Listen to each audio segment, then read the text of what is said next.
Eyre by Charlotte Brontë. Chapter 37. The manor house of Ferndean was a building of considerable antiquity, moderate size, and no architectural pretensions, deep buried in a wood. I had heard of it before. Mr. Rochester often spoke of it, and sometimes went there. His father had purchased the estate for the sake of the game covers. He would have let the house, but could find no tenant, in consequence of its ineligible and insalubrious site. Ferndean then remained uninhabited and unfurnished, with the exception of some 2 or 3 rooms fitted up for the accommodation of the squire when he went there in the season to shoot. To this house I came just ere dark, on an evening marked by the characteristics of sad sky, cold gale, and continued small penetrating rain. The last mile I performed on foot, having dismissed the chaise and driver with the double remuneration I had promised. Even when within a very short distance of the manor house, you could see nothing of it, so thick and dark grew the timber of the gloomy wood about it.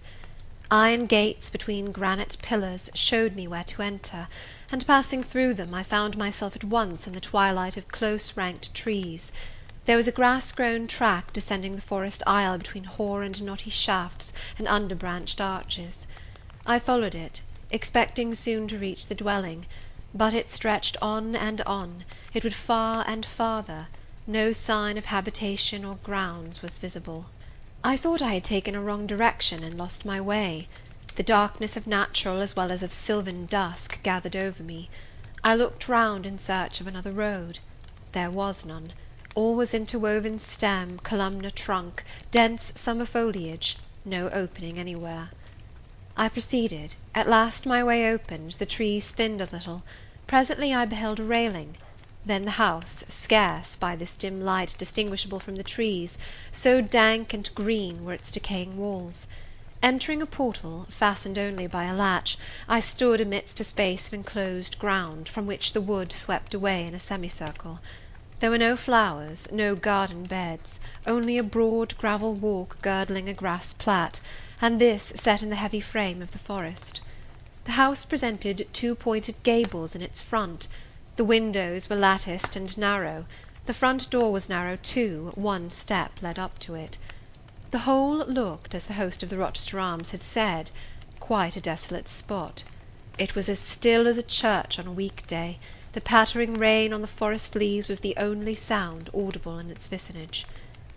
"Can there be life here?" I asked. Yes, life of some kind there was, for I heard a movement. That narrow front door was unclosing, and some shape was about to issue from the grange. It opened slowly. A figure came out into the twilight and stood on the step, a man without a hat. He stretched forth his hand as if to feel whether it rained. Dusk as it was, I had recognized him. It was my master, Edward Fairfax Rochester, and no other. I stayed my step, almost my breath, and stood to watch him, to examine him, myself unseen, and, alas, to him invisible. It was a sudden meeting, and one in which rapture was kept well in check by pain. I had no difficulty in restraining my voice from exclamation, my step from hasty advance. His form was of the same strong and stalwart contour as ever. His port was still erect, his hair was still raven black, nor were his features altered or sunk. Not in 1 year's space, by any sorrow, could his athletic strength be quelled, or his vigorous prime blighted. But in his countenance I saw a change. That looked desperate and brooding. That reminded me of some wronged and fettered wild beast or bird, dangerous to approach in his sullen woe. The caged eagle, whose gold-ringed eyes cruelty has extinguished, might look as looked that sightless Samson. And, reader, do you think I feared him in his blind ferocity? If you do, you little know me. A soft hope blessed with my sorrow that soon I should dare to drop a kiss on that brow of rock, and on those lips so sternly sealed beneath it. But not yet. I would not accost him yet. He descended the 1 step, and advanced slowly and gropingly towards the grass plat. Where was his daring stride now? Then he paused, as if he knew not which way to turn. He lifted his hand and opened his eyelids. gazed blank and with a straining effort on the sky, and toward the amphitheatre of trees, one saw that all to him was void darkness. He stretched his right hand. The left arm, the mutilated one, he kept hidden in his bosom. He seemed to wish by touch to gain an idea of what lay around him. He met but vacancy still, for the trees were some yards off from where he stood. He relinquished the endeavour, folded his arms, and stood quiet and mute in the rain, now falling fast on his uncovered head. At this moment John approached him from some quarter. "Will you take my arms, sir?" he said. "There is a heavy shower coming on. Had you not better go in?" "Let me alone," was the answer. John withdrew without having observed me. Mr. Rochester now tried to walk about. Vainly. All was too uncertain. He groped his way back to the house, and re-entering it, closed the door. I now drew near and knocked. John's wife opened for me. "Mary," I said, "how are you?" She started as if she had seen a ghost. I calmed her. To her hurried, "Is it really you, miss, come at this late hour to this lonely place?" I answered by taking her hand, and then I followed her into the kitchen, where John now sat by a good fire. I explained to them in few words that I had heard all which had happened since I left Thornfield, and that I was come to see Mr. Rochester. I asked John to go down to the turnpike house, where I had dismissed the chaise, and bring my trunk, which I had left there; and while I removed my bonnet and shawl, I questioned Mary as to whether I could be accommodated at the manor house for the night; and finding that arrangements to that effect, though difficult, would not be impossible, I informed her I should stay. Just at that moment the parlour bell rang. "When you go in," said I, "tell your master that a person wishes to speak to him, but do not give my name." "I don't think he will see you," she answered. "He refuses everybody." When she returned, I inquired what he had said. "You are to send in your name and your business," she replied. She then proceeded to fill a glass with water and place it on a tray, together with candles. "Is that what he rang for?" I asked. "Yes. He always has candles brought in at dark, though he is blind." "Give the tray to me. I will carry it in." I took it from her hand. She pointed me out to the parlour door. The tray shook as I held it. The water spilled from the glass. My heart struck my ribs loud and fast. Mary opened the door for me and shut it behind me. This parlour looked gloomy. A neglected handful of fire burnt low in the grate, and leaning over it, with his head supported against the high old-fashioned mantelpiece, appeared the blind tenant of the room. His old dog, Pilot, lay on one side, removed out of the way, and coiled up as if afraid of being inadvertently trodden upon. Pilot pricked up his ears when I came in. Then he jumped up, with a yelp and a whine, and bounded towards me. He almost knocked the tray from my hands. I set it on the table, then patted him, and said softly, "Lie down." Mr. Rochester turned mechanically to see what the commotion was, but as he saw nothing, he returned and sighed. "Give me the water, Mary," he said. I approached him with the now only half-filled glass. Pilot followed me, still excited. "What is the matter?" he inquired. "Down, Pilot," I again said. He checked the water on its way to his lips, and seemed to listen. He drank, and put the glass down. "This is you, Mary, is it not?" "Mary is in the kitchen," I answered. He put out his hand with a quick gesture, but not seeing where I stood, he did not touch me. "Who is this? Who is this?" he demanded, trying, as it seemed, to see with those sightless eyes, unavailing and distressing attempt. "Answer me! Speak again!" he ordered, imperiously and aloud. "Will you have a little more water, sir? I spilt half of what was in the glass," I said. "Who is it? What is it? Who speaks?" "Pilot knows me, and John and Mary know I am here. I came only this evening," I answered. Great God! What delusion has come over me? What sweet madness has seized me? No delusion, no madness. Your mind, sir, is too strong for delusion, your health too sound for frenzy. And where is the speaker? Is it only a voice? Oh, I cannot see, but I must feel, or my heart will stop and my brain burst. Whatever, whoever you are, be perceptible to the touch, or I cannot live." He groped. I arrested his wandering hand, and prisoned it in both mine. "Her very fingers," he cried, "her small, slight fingers. If so, there must be more of her." The muscular hand broke from my custody, my arm was seized, my shoulder, neck, waist, I was entwined and gathered to him. "Is it Jane? What is it? This is her shape, this is her size?" "And this is her voice," I added.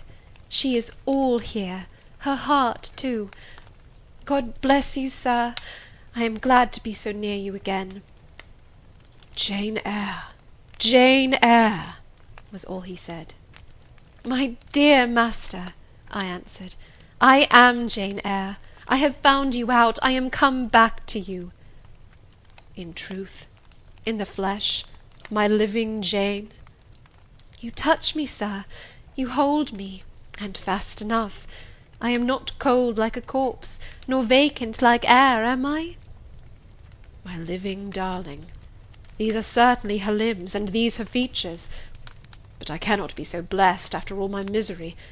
It is a dream, such dreams as I have had at night when I have clasped her once more to my heart, as I do now, and kissed her, as thus, and felt that she loved me, and trusted that she would not leave me."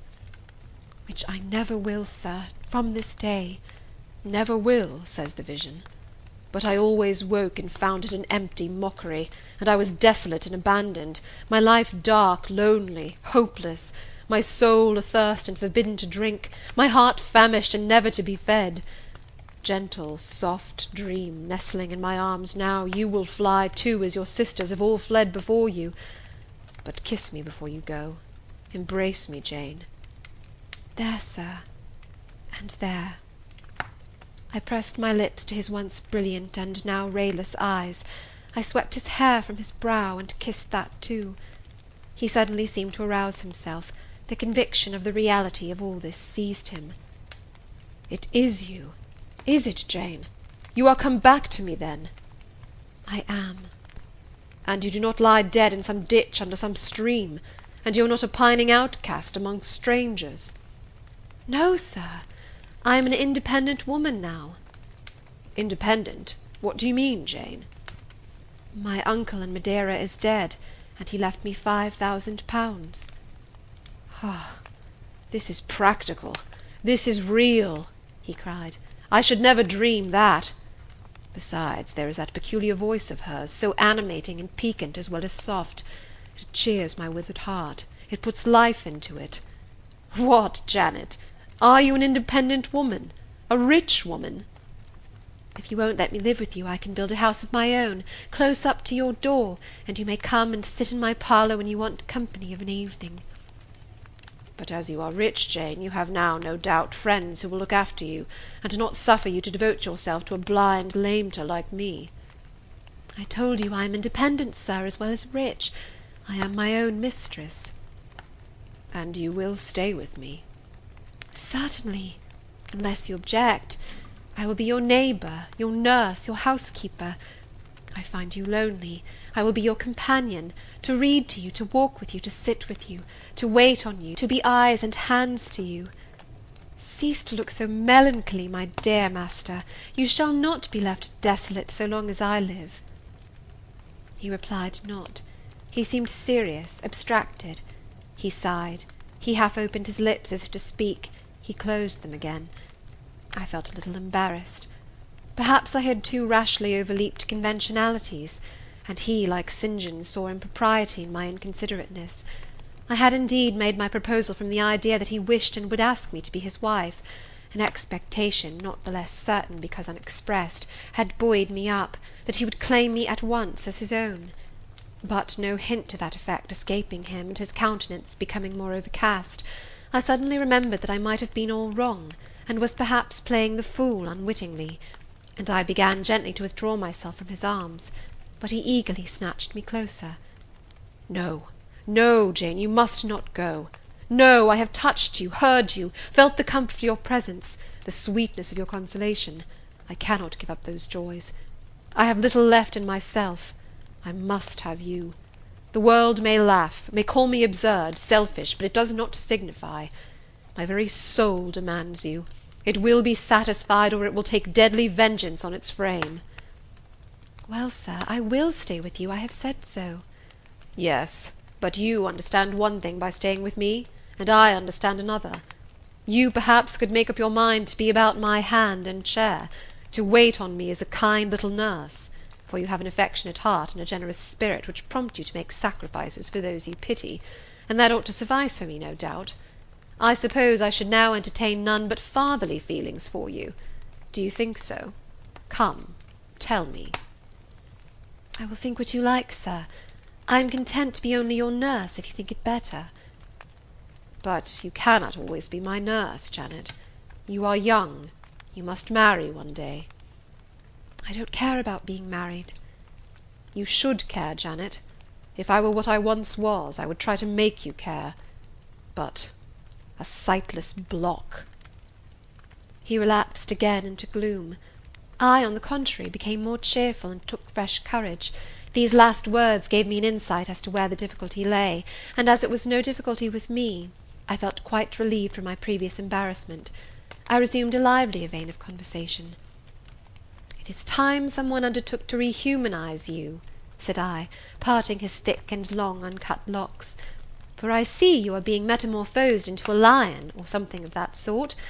You have a faux air of Nebuchadnezzar in the fields about you, that is certain. Your hair reminds me of eagle's feathers. Whether your nails are grown in like bird's claws or not, I have not yet noticed." "On this arm I have neither hand nor nails," he said, drawing the mutilated limb from his breast and showing it to me. "It is a mere stump, a ghastly sight. Don't you think so, Jane?" "It is a pity to see it, and a pity to see your eyes, and the scar of fire on your forehead. And the worst of it is, one is in danger of loving you too well for all this, and making too much of you." "I thought you would be revolted, Jane, when you saw my arm and my cicatriced visage." "Did you? Don't tell me so, lest I should say something disparaging to your judgment. Now let me leave you an instant to make a better fire and have the hearth swept up. Can you tell when there is a good fire?" "Yes. With the right eye I see a glow, a ruddy haze." "And you see the candles?"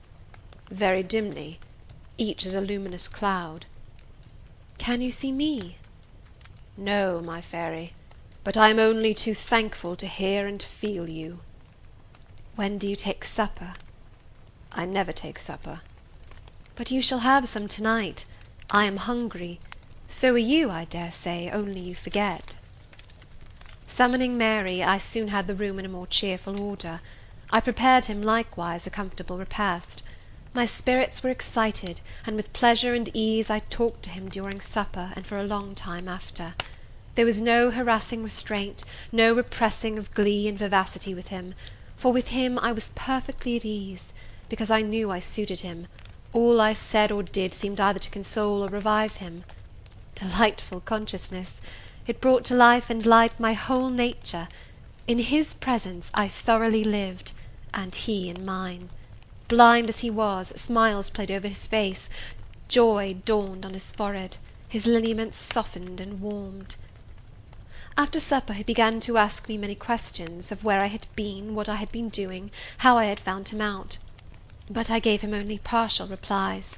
It was too late to enter into particulars that night.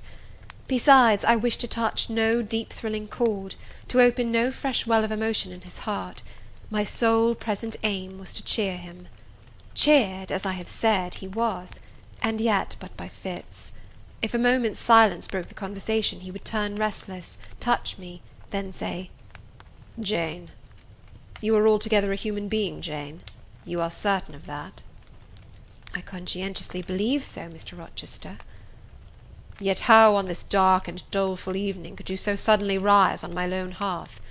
I stretched my hand to take a glass of water from a hireling, and it was given me by you. I asked a question, expecting John's wife to answer me, and your voice spoke at my ear." "Because I had come in Mary's stead with the tray." "And there is enchantment in the very hour I am now spending with you. Who can tell what a dark, dreary, hopeless life I have dragged on for months past, doing nothing, expecting nothing, merging night in day, feeling but the sensation of cold when I let the fire go out, of hunger when I forgot to eat, and then a ceaseless sorrow, and at times a very delirium of desire to behold my Jane again. Yes, for her restoration I long, far more than for that of my lost sight. How can it be that Jane is with me and says she loves me? Will she not depart as suddenly as she came? To-morrow I fear I shall find her no more. A commonplace, practical reply, out of the train of his own disturbed ideas, was, I was sure, the best and most reassuring for him in his frame of mind. I passed my finger over his eyebrows, and remarked that they were scorched, and that I would apply something which would make them grow as broad and black as ever. Where is the use of doing me any good in any way, beneficent spirit, when at some fatal moment you will again desert me, passing like a shadow, whither and how to me unknown, and for me remaining afterwards undiscoverable? Have you a pocket-comb about you, sir? What for, Jane? Just to comb out this shaggy black mane. I find you rather alarming when I examine you close at hand. You talk of me being like a fairy, but I am sure you are more like a brownie. Am I hideous, Jane? Very, sir. You always were, you know. Humph! The wickedness has not been taken out of you wherever you have sojourned. Yet I have been with good people, far better than you, 100 times better people, possessed of ideas and views you never entertained in your life, quite more refined and exalted. Who the deuce have you been with? If you twist in that way, you will make me pull the hair out of your head, and then I think you will cease to entertain doubts of my substantiality. Who have you been with, Jane? You shall not get it out of me to-night, sir. You must wait till to-morrow. To leave my tale half told will, you know, be a sort of security that I shall appear at your breakfast-table to finish it. By the by, I must not mind to rise on your hearth with only a glass of water then. I must bring an egg at the least, to say nothing of fried ham.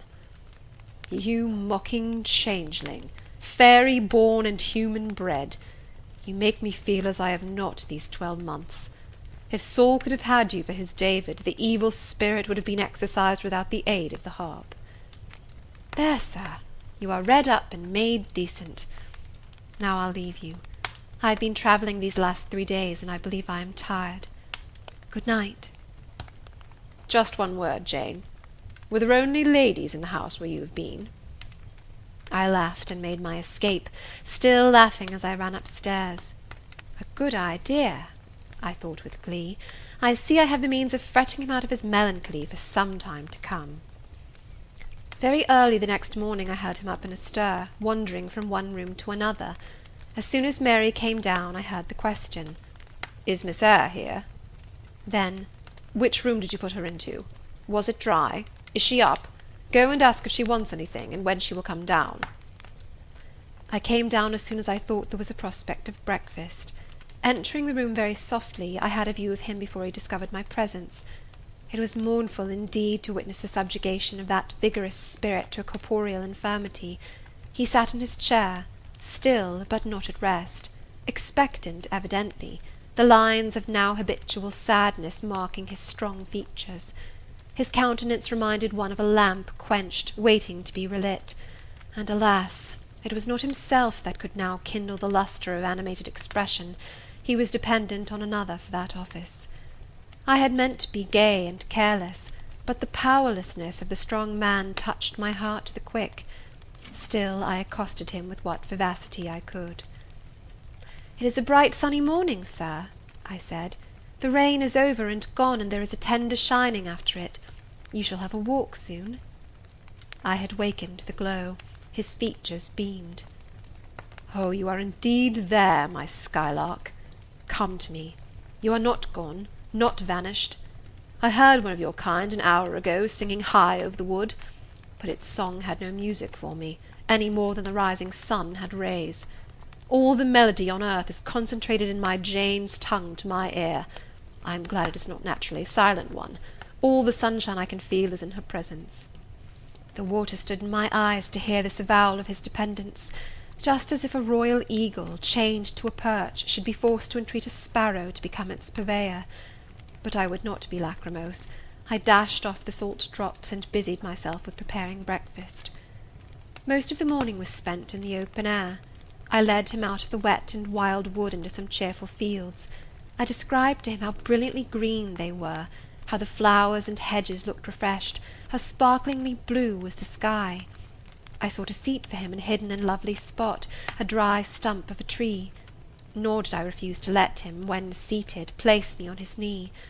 Why should I, when both he and I were happier near than apart? Pilot lay beside us. All was quiet. He broke out suddenly while clasping me in his arms. "Cruel, cruel deserter!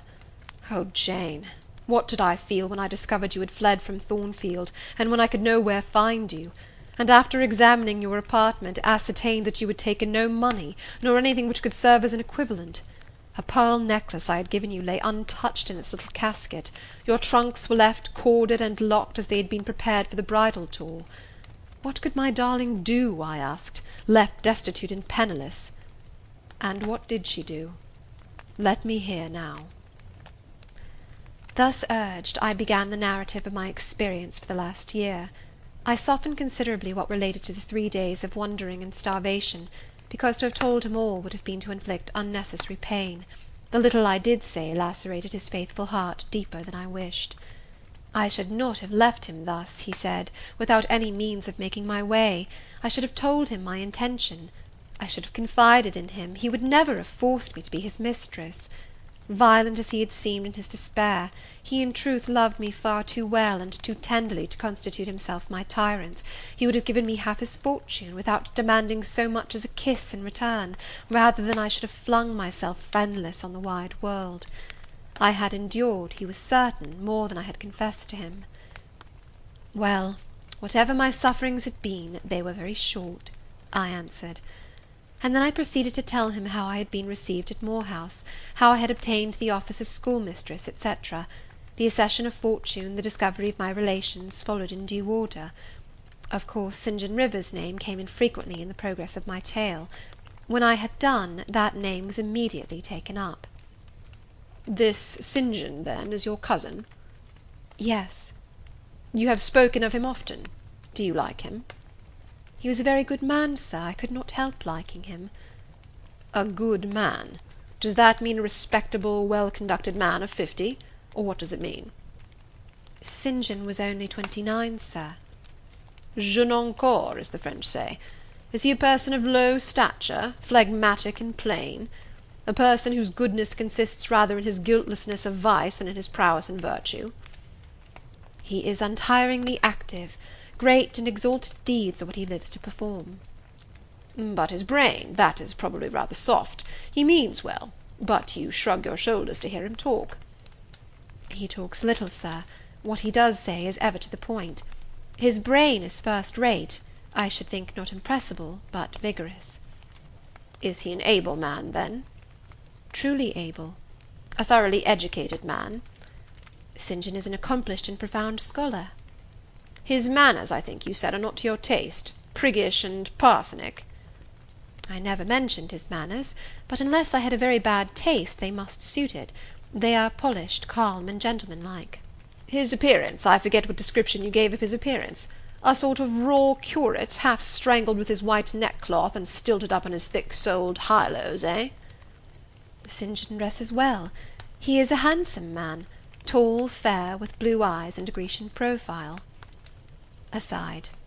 "Damn him." "To me." "Did you like him, Jane?" "Yes, Mr. Rochester, I liked him, but you asked me that before." I perceived, of course, the drift of my interlocutor. Jealousy had got hold of him. She stung him, but the sting was salutary. It gave him respite from the gnawing fang of melancholy. I would not, therefore, immediately charm the snake. "Perhaps you would not rather sit any longer on my knee, Miss Eyre?" was the next somewhat unexpected observation. "Why not, Mr. Rochester?" "The picture you have just drawn is suggestive of rather a too overwhelming contrast.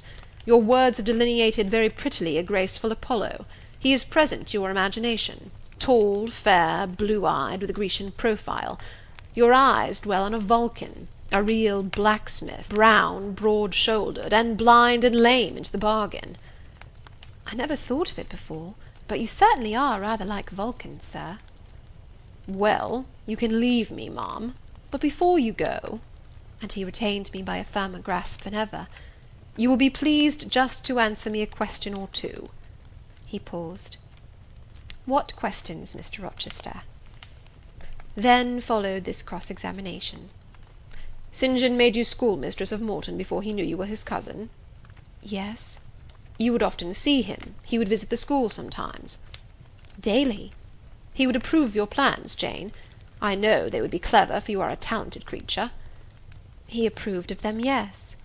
"He would discover many things in you he could not have expected to find?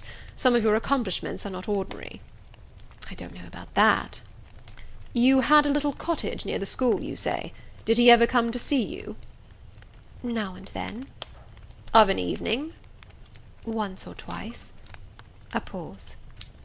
"How long did you reside with him and his sisters after the cousinship was discovered?" 5 months. "Did Rivers spend much time with the ladies of his family?"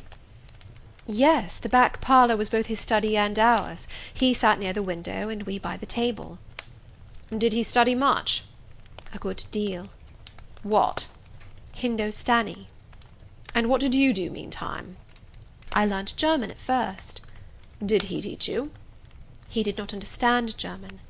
"Did he teach you nothing?" "A little Hindostani." "Rivers taught you Hindostani?" "Yes, sir." "And his sisters also?" "No." "Only you?" "Only me." "Did you ask to learn?" "No." "He wished to teach you?" "Yes." A second pause.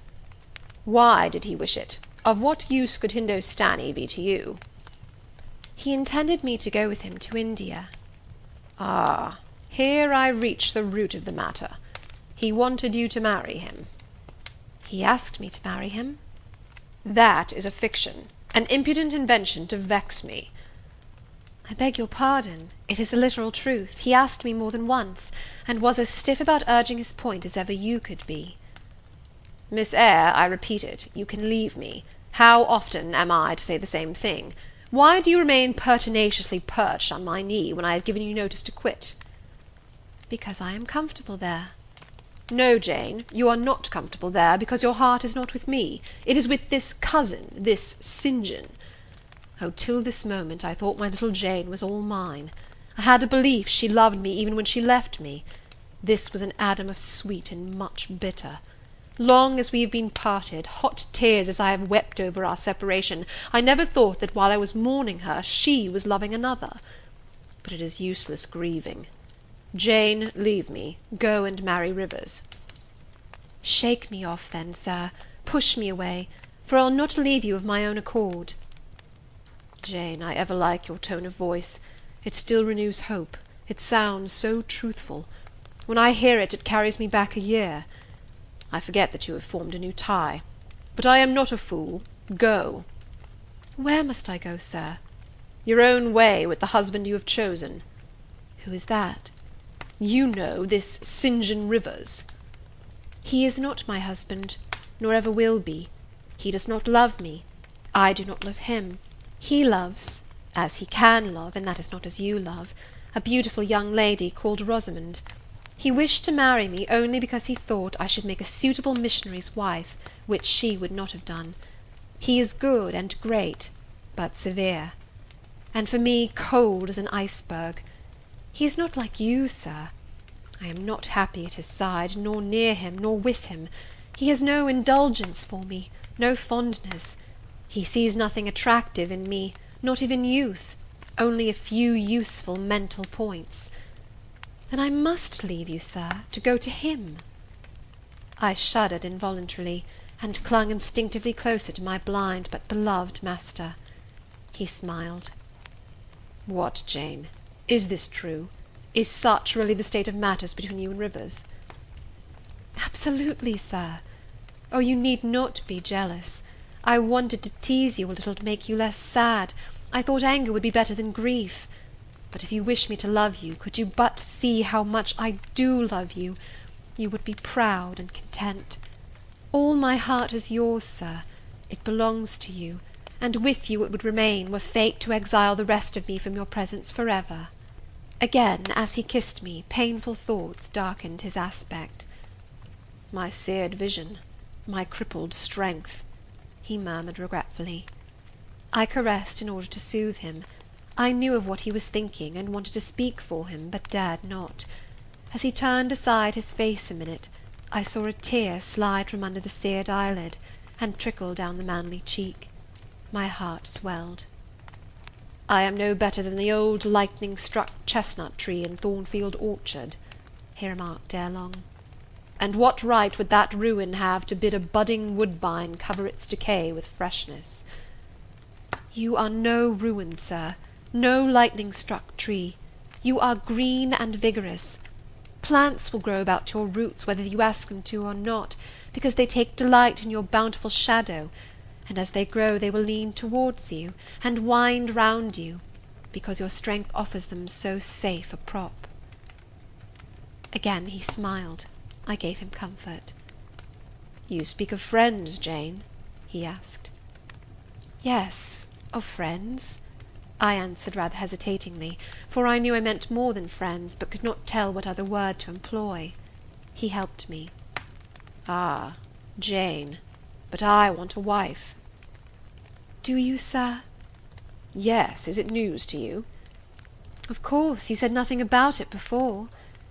"Is it unwelcome news?" "That depends on circumstances, sir, on your choice." "Which you shall make for me, Jane. I will abide by your decision." "Choose then, sir, her who loves you best."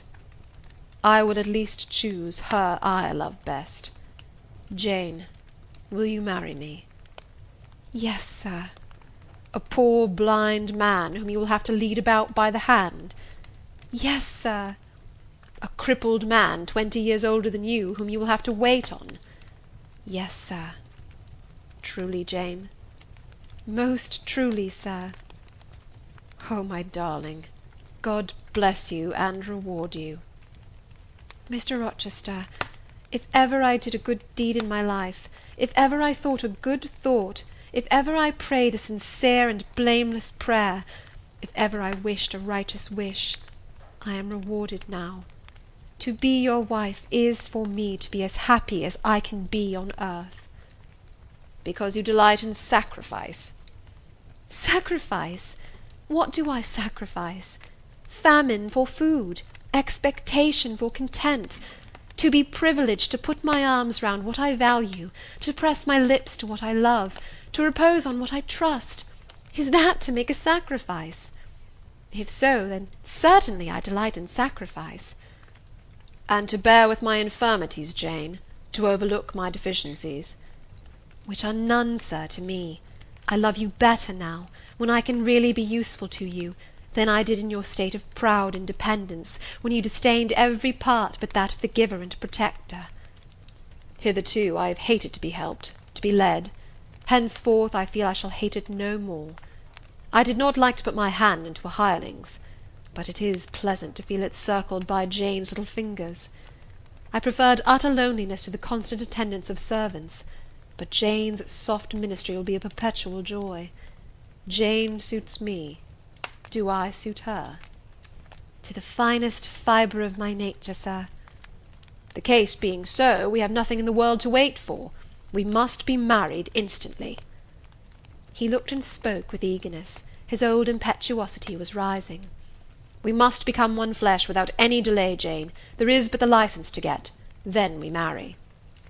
"Mr. Rochester, I have just discovered the sun is far declined from its meridian, and Pilot has actually gone home to his dinner. Let me look at your watch."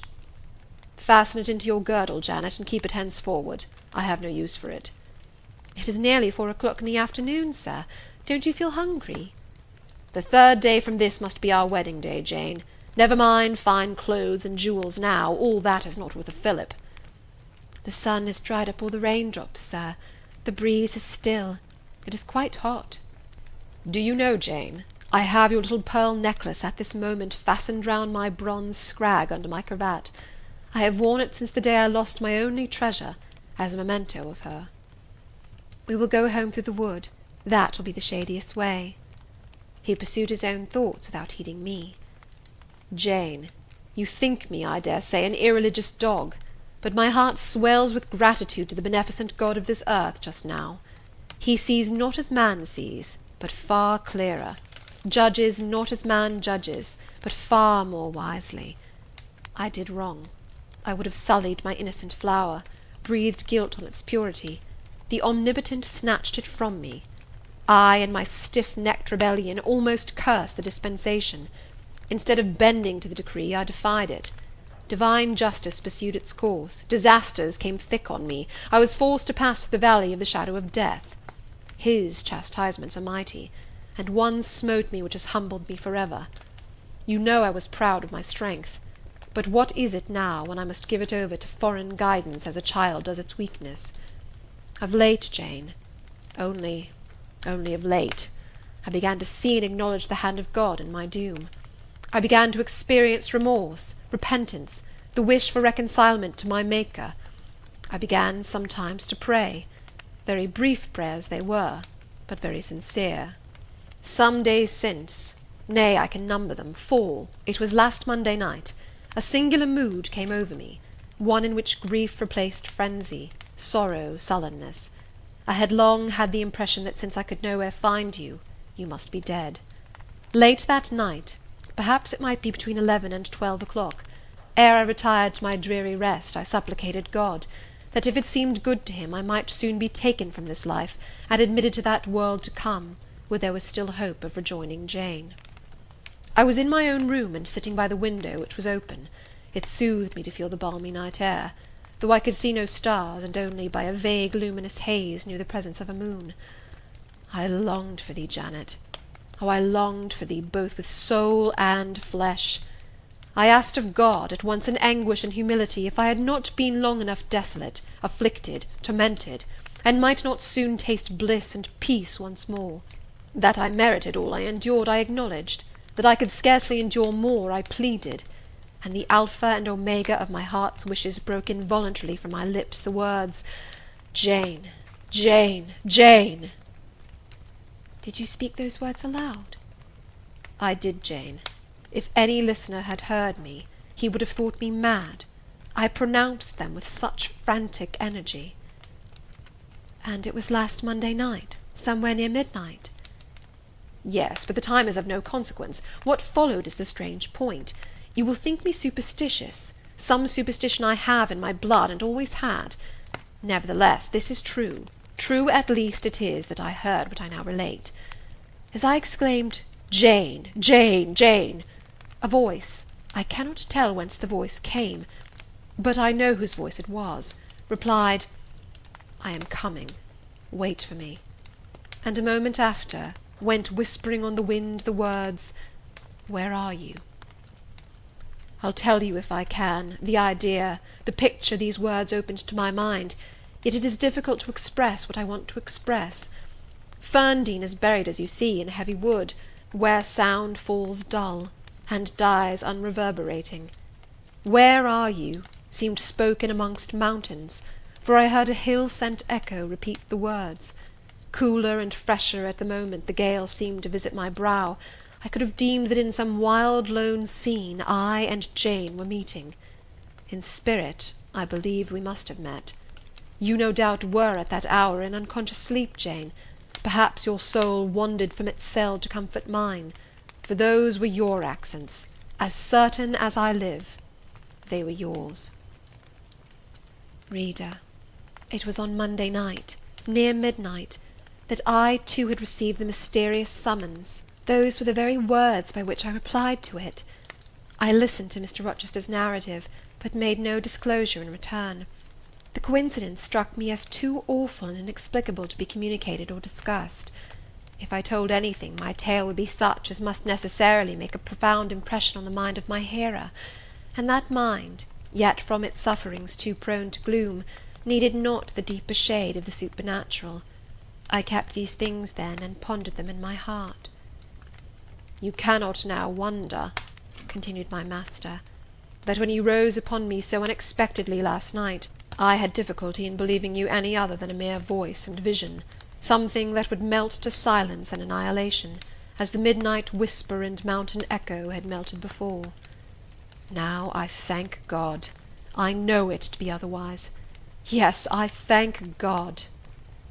He put me off his knee, rose, and reverently lifting his hat from his brow, and bending his sightless eyes to the earth, he stood in mute devotion. Only the last words of the worship were audible. "I thank my Maker, that in the midst of judgment he has remembered mercy. I humbly entreat my Redeemer to give me strength to lead henceforth a purer life than I have done hitherto." Then he stretched his hand out to be led. I took that dear hand, held it a moment to my lips, then let it pass round my shoulder. Being so much lower of stature than he, I served both for his prop and guide. We entered the wood, and wended homeward. End of Chapter 37.